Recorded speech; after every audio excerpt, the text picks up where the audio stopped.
April 1862, Campbellsburg, Indiana. Chapter 1.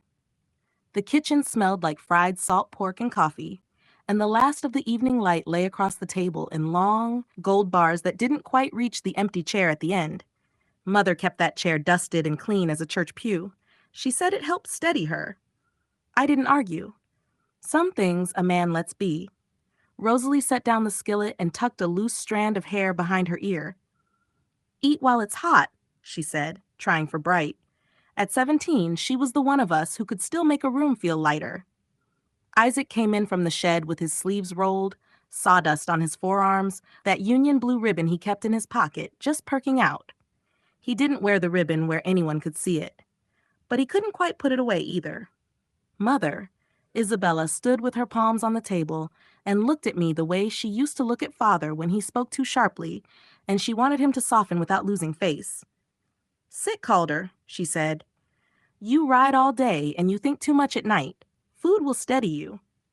I sat. The chair creaked like it was complaining, like it was just tired. No one said the words. The words were already in the room, braided into the chair backs and the kettle and the window latch. Kentucky. Family. South. Horses. War. When the wind came in from the fields, you could almost hear our name carried with it, as if the earth were reminding us where we used to belong and asking what we meant to do about it.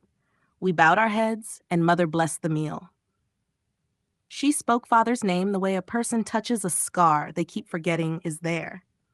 James, dead 2 winters now, fever that came out of nowhere and took him quicker than the news that followed in the spring. He'd been gone a year when the flags went up and the drums began.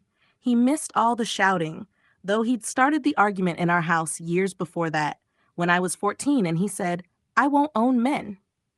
He took what money he had and what pride he could spare, signed papers and set our slaves free, put us on the road north and never looked back. Kentucky stayed where it was. We ate a while without talk. The clock ticked like it had orders, like it was reminding me who I was. A rook. Isaac cleared his throat. "Heard they're raising another company in Salem," he said to the table more than to me. "Preacher says it'll be a short war yet. Get it finished quick." Mother looked up. "Preacher says many things when there are men to fill benches." Rosalie kicked him lightly under the table and gave me a warning eye. "Don't start," she meant. "Not tonight." I laid my fork down and wiped the grease from my fingers slow. "Uncle Phineas wrote," I said. "Sent a note through a peddler. Came up from Shepherdsville. They say our old place is half a mile from men drilling every fair weather morning. They say Morgan, Forrest, and Stewart are all looking for horse soldiers. They say Kentucky's a house with every window open and every door banging." "Phineas owns men," Isaac said flat, no heat yet. "So does Uncle John. Aunt Alice feeds the men who own men and calls that kindness. You want to stand up under that roof again?"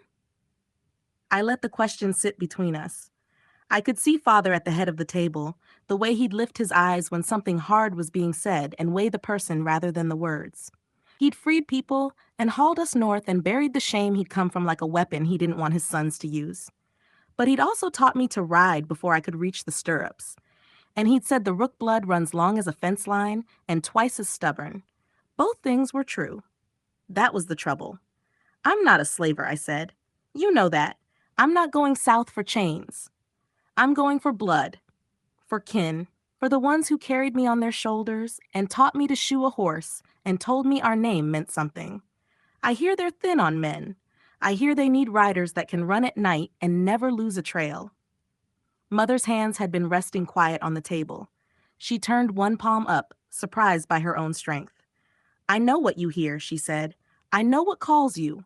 Blood calls, land calls, the dead call. You are not wrong to hear it, but you are not bound to obey it.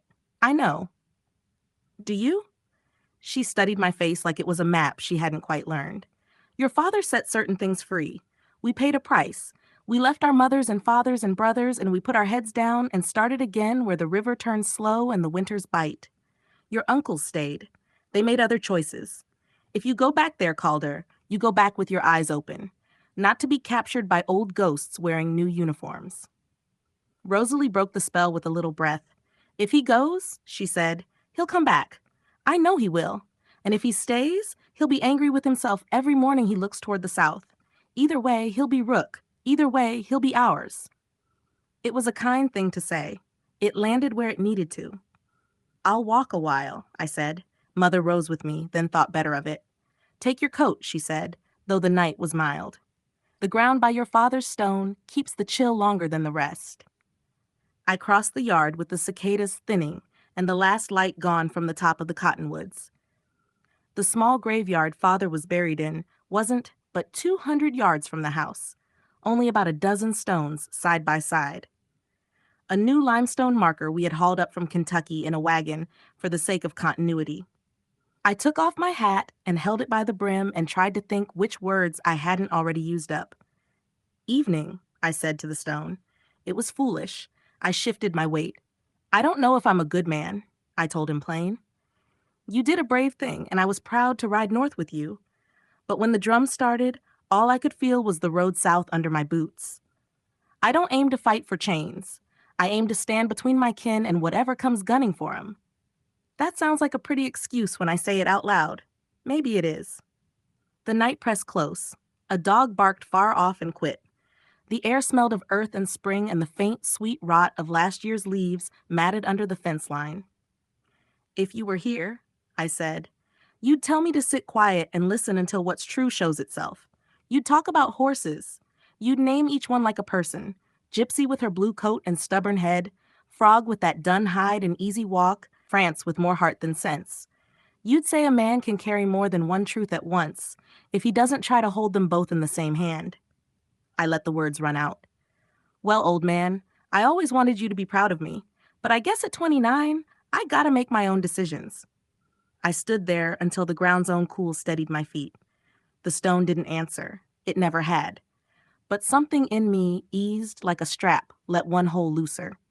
When I came back up the yard, the lamp in the kitchen still burned. Through the window, I could see Mother clearing plates and Isaac drying, Rosalie talking with her hands, drawing shapes in the air like she could stitch us all together with the motion. The empty chair at the end of the table shone like a quiet star.